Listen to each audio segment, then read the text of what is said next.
Angela Wolf here with some tips for traveling in style.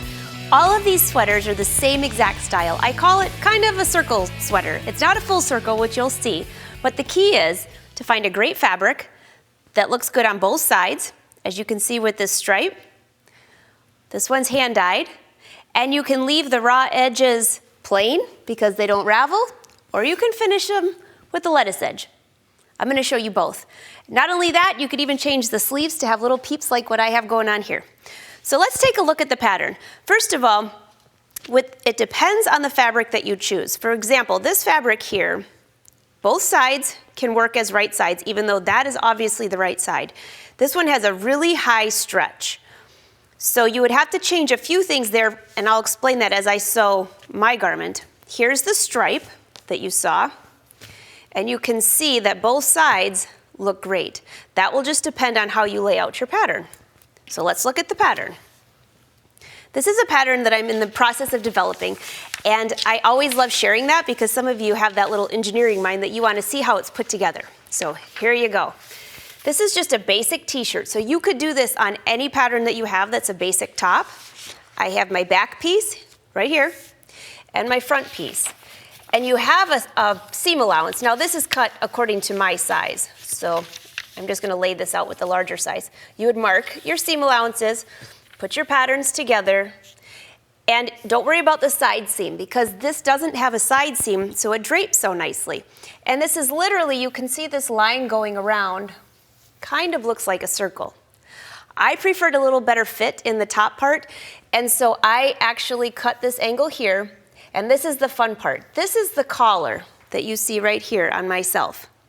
I could really extend this a real long ways out, and then you'd have like a real exaggerated area. So you can see how fun this is.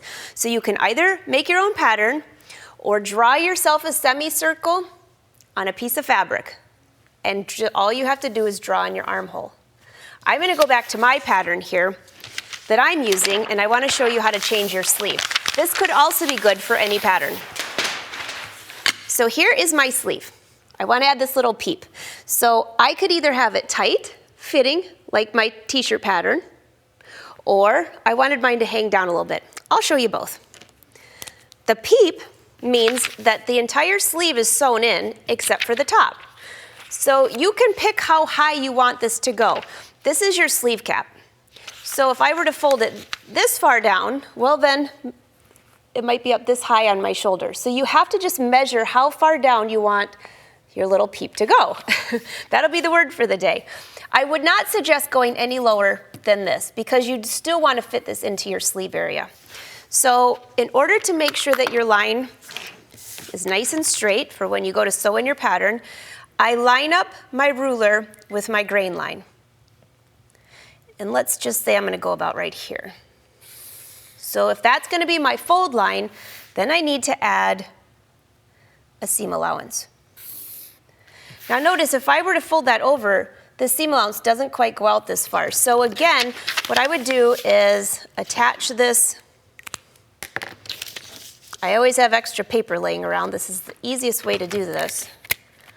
I'm just going to put a little piece there and here. Just get rid of some of that extra paper and cut across. That goes away. So when I cut out my pattern, I can still have my notches to mark the front and the back. And when I fold this under, as if that were to be the little peep, I can just trim away that excess paper. I know you've probably seen me do this before on other patterns. And that would be my hem allowance. It looks kind of odd, but then when you turn it under, it will go all the way to the edge of the fabric. All right, so I have a piece of this already cut out, and I'm using a green fabric because I thought that you'd be able to see it a little bit better. So there is my cutout. There's my top edge. And before I even go to sew, I will take this and prepare my knit just like I do on all my other knit tops. I'm going to press under the hem allowance here at the top. Just give it a little steam. And that will hold that nice and firm. Now you can see that this right here, if you look closely, I did this on purpose so you could see the difference. This top of my sleeve, when I fold it under, see that excess area?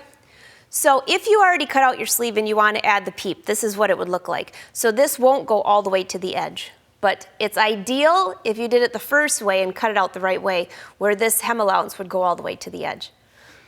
And then I'm going to press up my hem because I do both at the same time. And then you can sew this on the sewing machine or the serger. We're going to use a sewing machine today, so I can give you some tips for sewing this sweater. And you could really finish this in an afternoon. So we're ready to go. And I've already finished one sleeve. What I've done here is I've just folded the sleeve with right sides together, sewed my sleeve, pressed it open, the hem allowance, and I have a twin needle in the sewing machine. I'm going to set the machine for a twin needle, and that's how we're going to finish the hem allowance up at the top.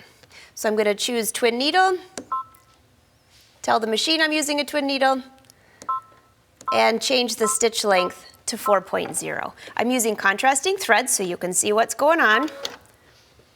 And just going to stitch across this top area. If you have a cover hem machine, this would be a great place for that, or if you're testing decorative stitches, this would be another good option.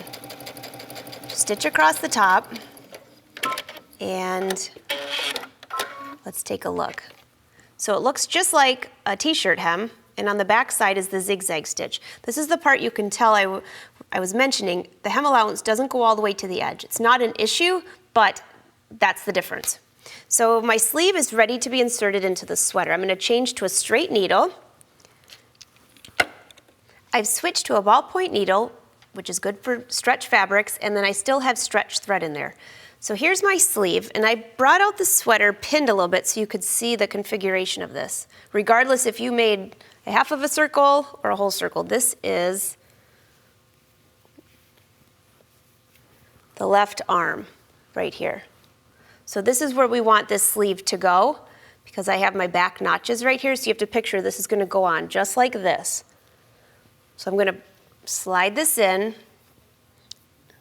match up my underarm seam. I wanted you to see that whole area so you know where this is going. And now I'm going to unpin the shoulder seam, because you won't need to do that right away. Because you're adding only part of a sleeve, you still have to finish the whole armhole.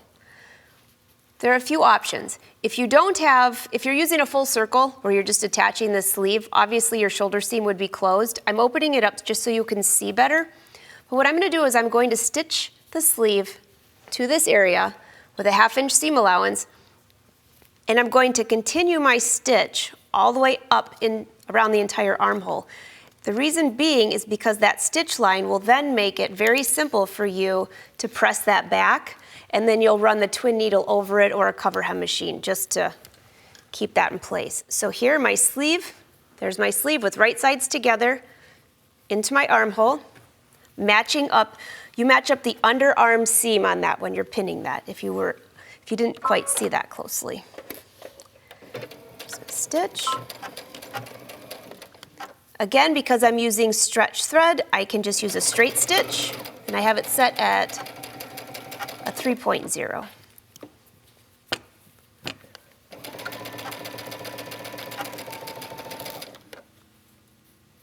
And up this way. And as soon as you get to the top of that sleeve, do a little back stitch, and then change your stitch length to a basting, which is the highest. This machine particularly is a 5.0, and stitch all the way up to the shoulder.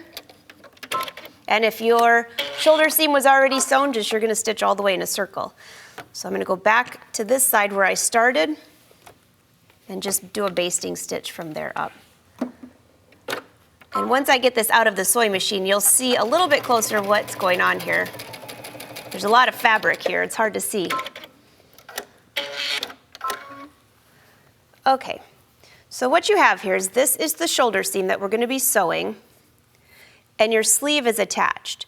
The reason that I did the basting through here is because you can't just have a raw edge and attach your sleeve. So then I will go and press this back or finger press it back. I'm going to put a few pins there. It's actually folding back quite nicely along that basting line. And what that stitch is doing is it just allows the fabric to fold. You can see it just perfectly right there, or at least as good as you're going to get it. And then fold the other part of the sleeve back. There, just like that. So your sleeve is inserted, then I will go back and do the cover hem all around through there. Sew together the rest of your sweater if you have any more seams. And the last thing I want to show you is you can leave the edges raw if you want, or what I'm bringing out here, this is the pink fabric. This is just a simple zigzag stitch. I'm just going to set the machine to a zigzag stitch. I'm going to use a very narrow length and a very, well, the width could be anything you want to. Let's just go 3.5. And I'm just going to do a little sample here and show you how easy this is. I know a lot of people are used to doing this on the serger, but you can do it on the sewing machine. The needle is just hitting the edge of the fabric. I'm stretching the fabric a little bit right before it goes under, and you can see it makes that nice curled edge, which is what we have here. And that's a great lettuce edge. It finishes, you could use a rayon thread, that's perfect for that. So with all that fabric laying around, you probably want to see the inside of this sweater. Let me give you a better look here, where this whole circle comes from.